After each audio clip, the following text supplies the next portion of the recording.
How to create private playlist on YouTube. Now, if you want to create a private playlist on YouTube, it's actually quite very simple for us to do so. All we have to do is, first of all, make sure to launch the YouTube application, and this is the option that you will see. Tap on the U icon from here, and here you can go to playlist, and normally you can just go to the view all section here. But let's say you want to create a new playlist, go to create new playlist option from here.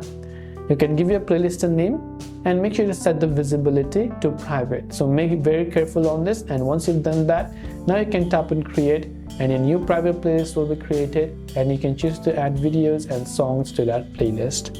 This way you can create a private playlist on YouTube. I hope that this video helped you out.